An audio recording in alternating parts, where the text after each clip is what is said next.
Assalamualaikum warahmatullahi wabarakatuh. Salam. Anak kemenakan kabatanyo kama datuk. Apa fungsi Dan sifat. dan sifat nenek mama yang ada di Minangkabau ko? Tolong. Terima kasih. Wassalamualaikum warahmatullahi wabarakatuh. Baiklah, sebagai menanggapi pertanyaan dari anak kemenakan tentang sifat dan fungsi nenek mama di Minangkabau. Jadi terlebih dulu sebelum menjelaskan tentang sifat dan fungsi, tentu kita harus paham ya, bahwa nenek mama itu dilambangkan di Minangkabau sebagai kayu gadang. Kayu gadang itu di dalam Al-Quran temukan namanya sajaratin. Sajaratin itu maksudnya suatu perumpamaan kata ya, kata-kata yang baik, kata Tuhan, diibaratkan sebagai pohon yang besar, yang menjulang ke langit, punya akar kuat. Nah, adat Minangkabau juga telah menetapkan bahwa sifat nenek mama di Minangkabau itu adalah seperti kayu godang di tengah kota, urip menjangkau orang kampung dan menyambutkan negari. Itu sifatnya. Kemudian bagaimana kaitannya dengan perilaku ya, apa yang tugas fungsi nenek mama dikaitkan dengan kayu godang di tengah kota. Yang pertama, unsur-unsur yang terkandung di dalam kayu godang ya, mulai dari urek sampai ke batang, sampai ke dahan, sampai ke cabangnya, sampai ke rantiannya, sampai ke daunnya, sampai ke putihnya, ke bungonya, terus putihnya sampai ke buahnya.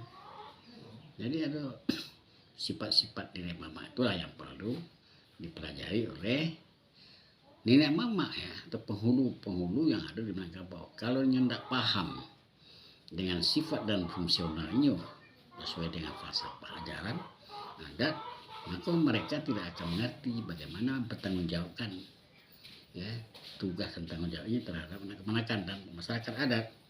Jadi oleh karena itu setiap anak mama wajib hukumnya untuk mempelajari, memahami dan menghayati sifat serta fungsi daripada mereka sebagai guru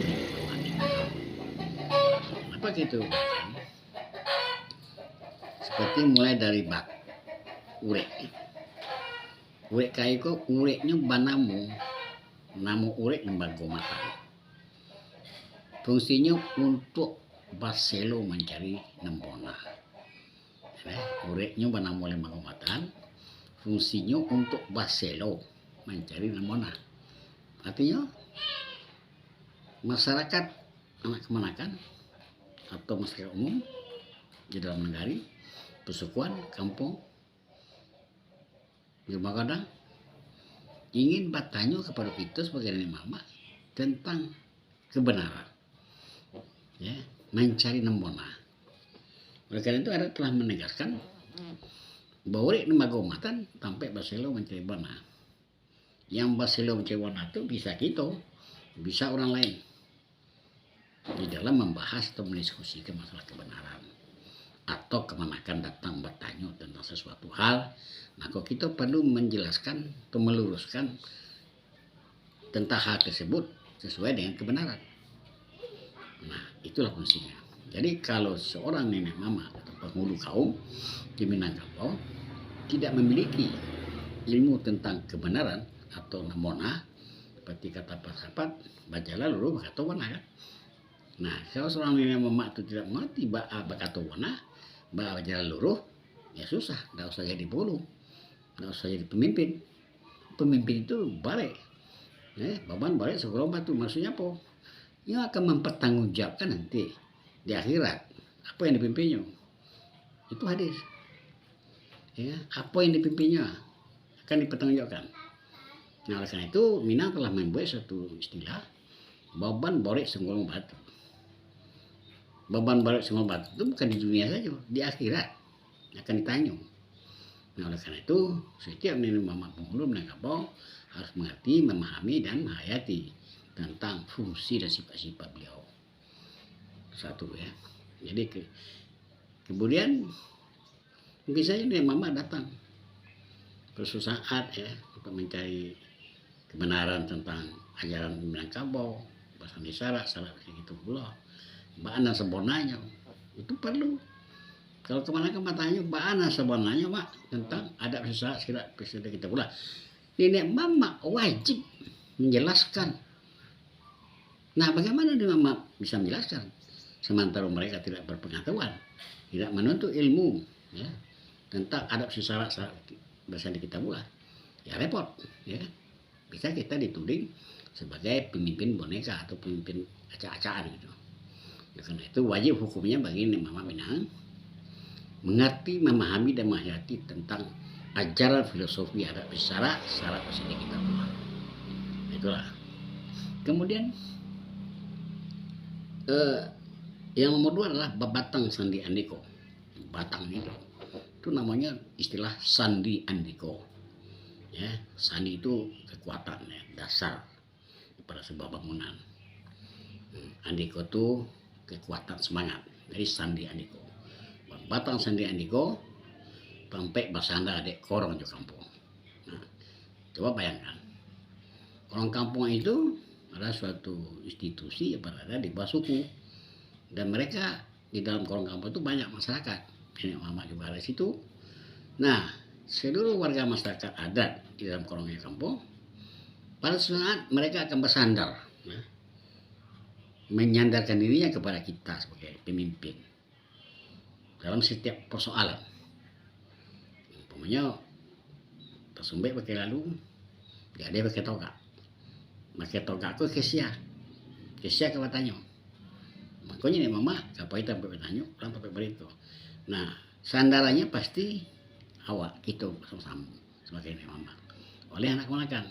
Oleh karena itu kita harus kuat ya, kuat dalam arti di dalam mempertahankan ilmu ya, ilmu kita kuat, kita prinsip-prinsip ilmu harus diperkuat.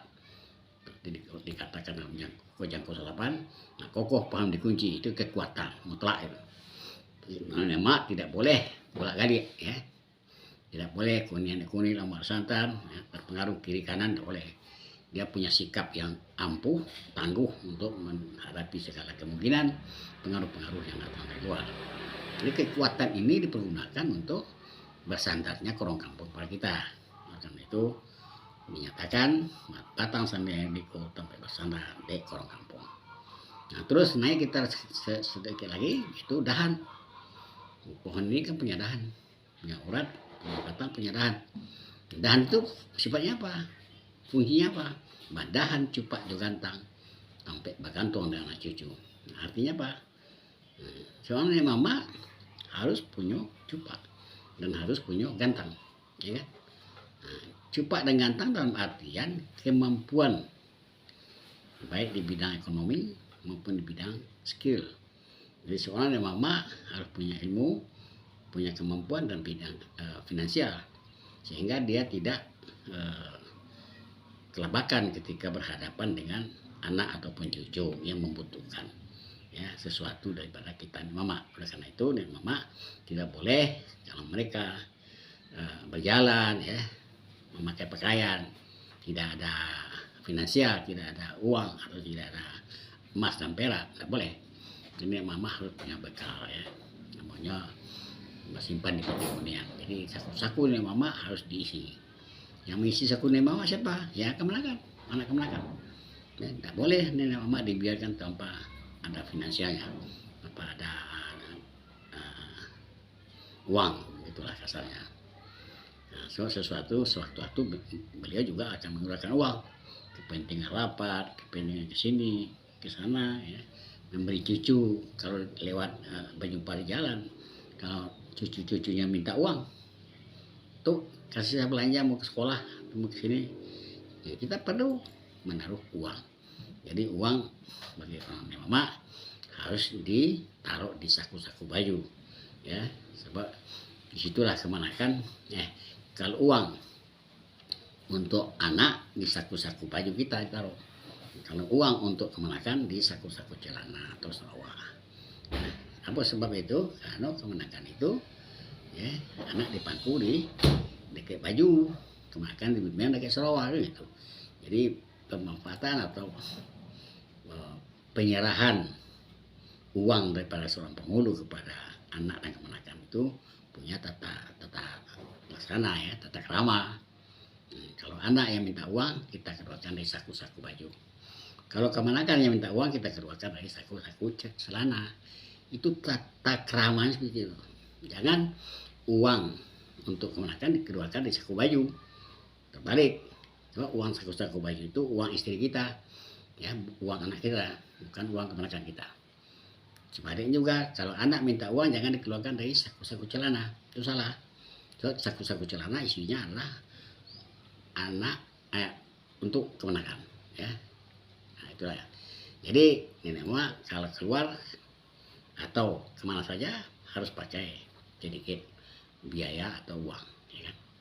Finansial atau apa, emas perak gitu kasarnya. Terus kita maju sedikit lagi. Sesudah dahan tentu ada cabangnya, cabang daripada pohon itu. Nah, cabang itu disifatkan sebagai cabang tagode-bue, pedoman dan kemenakan. Artinya apa? Apapun perbuatan nenek mama atau penghulu kaum di Minangkabau itu pasti akan dipedomani oleh anak kemenakan. Kalau nenek mama itu sifat kerjaan perilakunya bagus ya, dilihat oleh anak kemenakan, maka kemenakan mencoba untuk menyesuaikan diri dan mencontoh tularani sifat-sifat yang baik itu. Tapi manakala mama itu berperilaku tidak baik, kemenakan pun ingin melakukan sifat-sifat itu. Ya, sebagai contoh, suka keluar malam, suka kelapos, suka bermain-main domino, ya, pokoknya yang tidak baik lah, itu pasti diikuti. Jadi karena itu tergantung kepada nenek mama sendiri mau apa dia. Mau dia menurunkan sifat-sifat baik terhadap kemenakan, berlakulah baik, ya. Ya, jangan lupa sholat Jumat, ya. Kalau sering dilihat anak kemenakan kita selalu kayak melaksanakan sholat Jumat berjamaah, dia juga akan tahu mengikuti. Tapi kalau tidak setiap Jumat kita tidak pernah tampil di masjid, ya kemenakan apalagi mama saya nggak mau ke masjid. Itu. Jadi baca bang tagode-bue pedoman dan kemenakan pedoman ini. Terus kita lanjut kepada daun ya, ranting kayu. Nah, ranting kayu ini berantian tangkai pusako, kan? Menahan sudi belak bandian. Apa artinya? Itulah tanggung jawab sebenarnya oleh suami mama. Tangkai pusako adalah sifat-sifat soko yang kita jujung yang kita pakai itu harus diperlihatkan ya, bahwa kita itu bertanggung jawab segala sesuatu terhadap kemenakan. Contoh saja, pada suatu saat keluarga kita, kemenakan kita mengadu bahwa salah seorang anggota kaum kita dibawa oleh aparat keamanan atau polisi lah katakan begitu. Oleh karena dibawa itu tidak persoalannya mungkin ditangkap, mungkin melanggar hukum, ya kan? Berjudi, narkoba macam. Nah, saat itu kita diminta untuk bertanggung jawab di dalam mengurus ya. Jadi kalau datang laporan, mak itu si A, si B dibawa polisi, kasusnya tidak jelas. Nah, maka kita jangan ragu, jangan takut, jangan bimbang. Sebagai seorang pemimpin harus maju, ya. Kita harus siap. Ya, bagaimana mencari asal usul di persoalan yang terjadi di kemenakan kita. Kita kalau perlu kita pergi kepada polisi, pergi kepada keamanan, apa yang terjadi di kemenakan saya.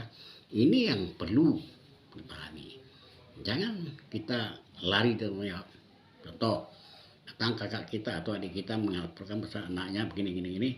Nah, lantas kita jawab saya nggak sehat, sakit, ya, demam.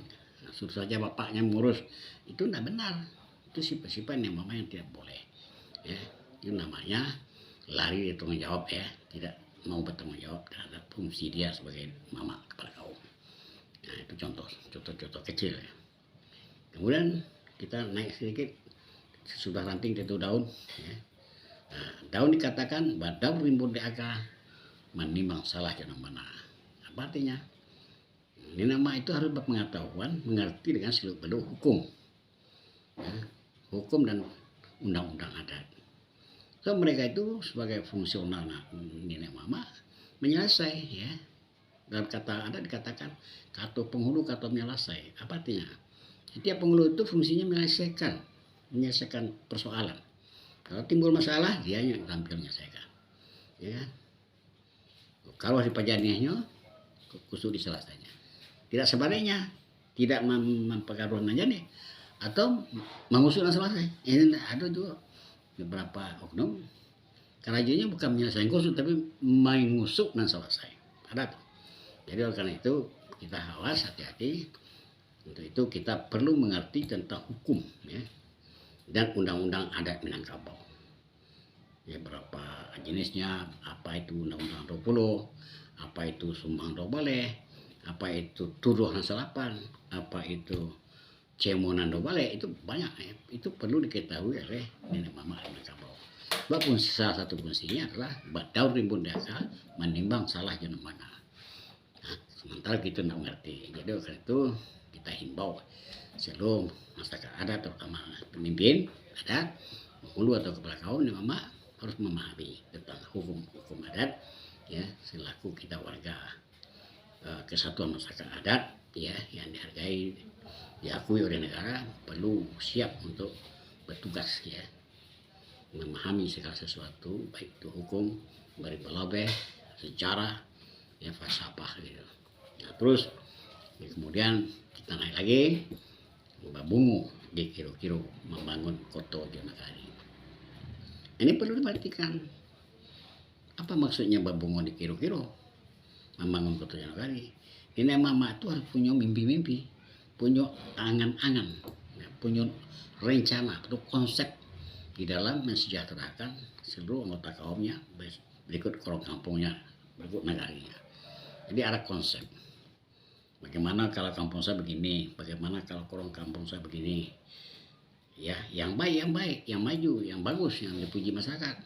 Ini harus ada di dalam pikiran nenek mama. Jangan menonton, ya, menonton kok tekan tuh lalu taruh, nggak tahu mimpi-mimpi, nggak ada rencana-rencana, konsep-konsep, angan-angan. Itu nggak boleh. Mama punya konsep. Bagaimana kampungnya, rumah gadangnya semacam bagus, lancak, dibangun, ya. Itu namanya bangun kira-kira membangun kota Jonagari. Secara umum, ya, secara khusus tentu sampai ke rumah tangga anak-anak kita. Jadi itu pembaharuan atau pembangunan. Lapuk dikajangi, keusahanya barui, kan itu pasapada. Nah, terakhir mungkin sampai kita ke titik akhir yaitu buah. Buah labih di mana dimakan raso jupariso. Artinya apa? Segala bakti kita sebagai pemimpin kaum, ya, dari yang kecil sampai yang besar, itu menjadi buah, ya. Kalau kita sandarkan kepada Islam atau agama kita, itu menjadi amal soleh, ya. Kalau di dunia namanya dimakan raso jupariso. Yang makan raso jupariso itu adalah anak-anak kita. Segala ilmu pengetahuan, segala perbuatan kita di dunia sebagai pemimpin, ya, sebagai khalifah, ini jailun fil ardi khalifah, ya, kita buahnya akan kita nikmati nanti di alam barzah gitu. Kemudian di dunia anak-anak akan menikmati hasil-hasil kerja kita, bakti kita sebagai nenek mama, penghulu atau kepala kaum. Ini saja penjelasan kami kepada anak-anak. Mudah-mudahan dapat dimaklumi. Kemudian kalau salah mohon maaf atas perhatian anak-anak semua. Saya sebagai orang tua di luar Allah ucapkan terima kasih. Assalamualaikum warahmatullahi wabarakatuh. Salah.